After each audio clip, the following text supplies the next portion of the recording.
tu es la moyenne des 5 personnes avec lesquelles tu passes le plus de temps. C'est une citation qui est très connue, mais criante de vérité. Je considère personnellement que la réussite, c'est 60 à 70% lié à ton entourage. Il faut que tu saches que ton entourage, il participe autant à ta réussite qu'à ton échec. Avec un bon entourage, tu maximises tes chances de réussite, et avec un mauvais entourage, c'est totalement l'inverse, même si tu fais tous les efforts nécessaires. C'est pour ça qu'aujourd'hui, j'ai envie qu'on parle un petit peu de l'entourage, à quel point c'est important, comment tu peux faire en sorte d'avoir un bon entourage, et aussi comment te séparer des personnes qui sont mauvaises pour toi. Tu sais, pendant très longtemps, j'étais pote avec des gars parce que c'était mes seuls potes. Je pouvais pas me séparer d'eux parce que sinon j'étais tout seul. Et quand t'es jeune, quand t'es au collège ou au lycée, t'as pas envie d'être seul. C'est pas possible d'être seul. Vraiment, si t'es tout seul à la récréation, ça va mal se passer pour toi. Donc ce que je faisais, c'est que j'étais pote avec des gars, je les choisissais même pas. Mais je restais avec eux parce que c'était un petit peu mes seuls potes. Je les faisais rire, ils me trouvaient drôle et moi ça boostait mon ego et du coup je me sentais bien. Mais en réalité, je m'en suis vraiment rendu compte quand j'ai développé des vraies amitiés.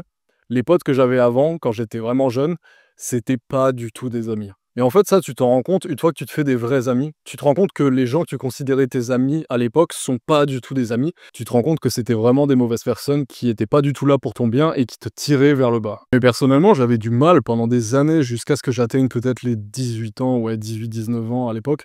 J'avais du mal à me rendre compte qu'une amitié n'était pas du tout bonne pour moi, qu'elle était carrément néfaste, et que le mec avec qui j'étais pote était une mauvaise personne qui me tirait vers le bas. J'arrivais pas du tout à m'en rendre compte. Quand on parle d'entourage, ça vaut pour tout. C'est pas juste les amis, c'est pas juste les gars, ça peut être tes parents, justement, ta petite copine, enfin bref, peu importe ton entourage, c'est tout l'environnement, toutes les personnes qui sont autour de ta vie, donc pas seulement tes potes. Donc dans un premier temps, ce que je veux que tu fasses, c'est que tu te poses, que tu réfléchisses, et que tu te demandes vraiment si ton entourage est sain pour toi.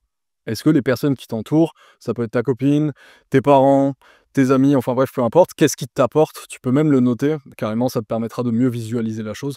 Pense à qu'est-ce que m'apporte telle personne. Pense aussi à ce que tu lui apportes, parce que tu peux pas vouloir des autres qui t'apportent des choses positives si toi tu apportes que de la négativité ou alors carrément rien du tout. Donc tu réfléchis. Tu dis par exemple mon meilleur ami, pourquoi c'est mon meilleur ami? Réfléchis vraiment. Et tu remarqueras que la plupart du temps, si tu n'arrives pas trop à trouver réellement ce qui t'apporte, par exemple, il me fait rire, il me motive, il me soutient, voilà, tu vois, des vraies qualités comme ça, tu te rends compte que t'es pote avec parce que t'étais pote il y a plusieurs années et que c'est une amitié en fait qui dure juste par principe. Si tu rencontres ton pote, par exemple, à l'école primaire ou au collège, tu continues d'être dans le même établissement, tu vas rester pote avec. Et par définition, ce sera ton pote. Mais en fait, il n'y a pas de raison que vous soyez potes. Vous êtes juste devenus collègues. Et vu que vous avez traversé les années ensemble, vous gardez votre amitié, alors qu'en réalité, cette personne ne t'apporte vraiment pas grand-chose. Donc vraiment, il faut que tu réfléchisses à ce que ton entourage t'apporte, les points positifs, les points négatifs. Et si tu t'aperçois qu'en fait, ça va pas, et que les amis que tu considères comme tes amis, t'arrives pas à trouver ce qui t'apporte réellement par rapport à ce que toi tu leur donnes, toi peut-être que tu te démènes pour eux, tu les fais rire, t'es tout le temps là, et eux en fait en retour ils te donnent pas grand chose, c'est le moment de changer. Pendant très longtemps je me suis dit que si moi j'en faisais plus que les autres, c'est parce que j'étais ce mec-là. Il faut toujours que dans un groupe d'amis, il y ait ce mec qui en fasse plus, ce mec qui fasse rire tout le monde, qui soit plus investi que les autres et tout. Non, ça n'est pas normal. Et ça on n'arrive pas à s'en rendre compte. Mais crois-moi que si tu as des amis et que tu te rends compte que c'est tout le temps toi qui fais tout, et que eux, en fait, réellement, ils font pas grand-chose, limite, ils te manquent de respect et tu te rends compte qu'ils te tirent vers le bas, c'est le moment de te séparer d'eux. Je sais que c'est difficile et c'est pour ça qu'on va voir dans la deuxième partie comment faire, mais tu peux pas te permettre de rester avec un entourage, une fois de plus, amis, famille, peu importe, qui t'apporte vraiment pas grand-chose et limite qui est mauvais pour toi, dans le sens où ils te tirent vers le bas, même si c'est pas volontaire, mais parce que l'environnement fait que quand tu es avec eux, il se passe pas de choses. Il y a pas de la motivation, vous faites pas des choses productives. En fait, quand tu es avec ces gars-là, tu fais juste n'importe quoi, voire limite t'es débile. Et donc par extension, le fait de continuer de côtoyer des gars où c'est juste des débilités et qui t'apportent rien du tout, ça va te pourrir ton avenir, réellement. Donc là, tu me dis, ok, ça je le sais, mais comment on fait pour trouver un bon entourage? Comment on fait pour se séparer des personnes qui sont mauvaises pour nous, qui sont négatives? Déjà, je vais te dire tout de suite, c'est très compliqué. C'est comme quitter quelqu'un, si ça t'est déjà arrivé, tu sais que si t'as un minimum de morale, si t'as des valeurs, quitter une fille, c'est très difficile parce que t'as l'impression justement que c'est la fin du monde pour elle, enfin bref, t'as un peu peur pour elle. C'est normal. Mais là, pour les amis, ça doit pas être aussi difficile. En fait, il faut que tu commences à penser à toi, il faut que tu commences à être égoïste. Ça, je m'en suis rendu compte trop tard dans ma vie, mais c'est ta vie, d'accord? J'en ai déjà parlé plusieurs fois dans la chaîne. Tu ne vis pas pour les autres. T'es pas là pour satisfaire les autres sans penser à toi. Il faut que tu commences par penser à toi. Commence à te dire, ok, c'est ma vie, je dois m'entourer de bonnes personnes et c'est normal, c'est ce que tout le monde fait. Donc en fait, il y a pas de culpabilité à avoir quand tu vas dire justement à cet entourage, des amis, peu importe, tu vas leur dire: «Écoutez, ça peut plus durer comme ça. Moi, je fais ci, ça, ça, vous, vous faites, rien du tout, vous m'apportez rien, vous me tirez vers le bas. Quand je suis avec vous, limite, je me sens pas du tout motivé. Vraiment, dès que je propose quelque chose, vous êtes des rabat-joie, tout ça». Un environnement qui est négatif pour toi, qui te freine dans tes progrès, tu leur dis ou alors tout simplement, si tu oses pas leur dire, tu commences à juste devenir distant et tu arrêtes naturellement de parler avec ces gens. Tu changes d'entourage. Parce que vraiment, si tu as un entourage qui te ressemble pas du tout, qui a pas les mêmes valeurs et toi tu as des projets, mais eux ils pensent qu'à jouer aux jeux vidéo par exemple, non seulement tu te sentiras seul avec eux, mais en plus de ça, tu auras personne avec qui partager des choses, avec qui avancer. Ça permet de contrer cet argument de oui, mais si je me sépare de mes seuls amis, même s'ils sont mauvais pour moi, même s'ils m'apportent pas grand-chose, et ben en fait je serai seul. Mais non, parce que justement tu ressens cette solitude avec eux. Parfois tu t'amuses, tu passes des bons moments, mais tu sais, quand tu as envie de parler d'un projet ou quand tu as en tête des grandes ambitions et qu'eux, ils en ont aucune, là, tu ressens cette solitude alors que tu es dans une pièce remplie de personnes. Tu peux te sentir seul dans une pièce remplie de personnes et tu peux ne pas te sentir seul en étant littéralement tout seul. La solitude, c'est un concept qui est dans ta tête. Donc vraiment, il faut que tu commences à penser à toi.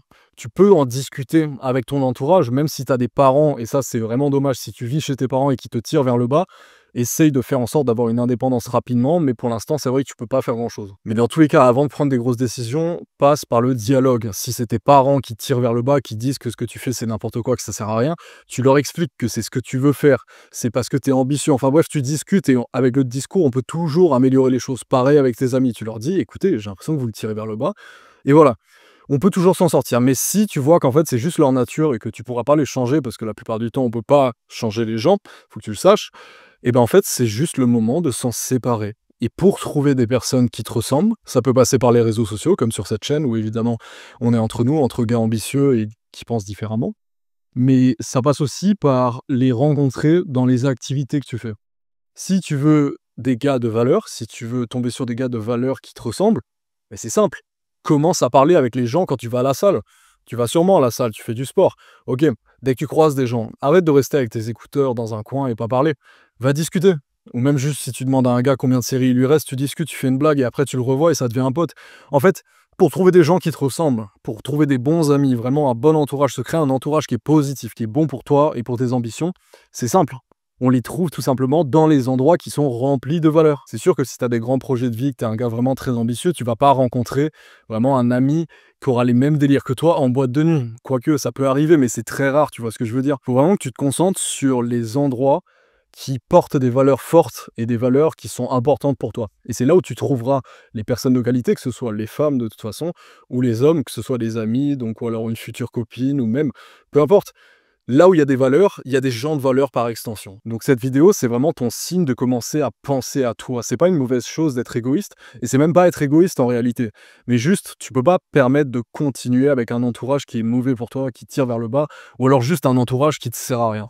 C'est la vie, c'est triste, ok, il faut que tu te sépares de certaines personnes, mais tu vas trouver des personnes qui seront bien plus intéressantes, et tu verras que ton succès va dépendre de ces personnes, parce que quand tu feras quelque chose, la personne le fera aussi. Quand tu vas à la salle, tu vas avec une autre personne, tu vas avec un pote, et comme ça, il y a une espèce de concurrence qui se crée, et ça permet d'être tout le temps motivé, parce que tu te dis, je peux pas abandonner, puisque lui n'a pas abandonné, et vice-versa.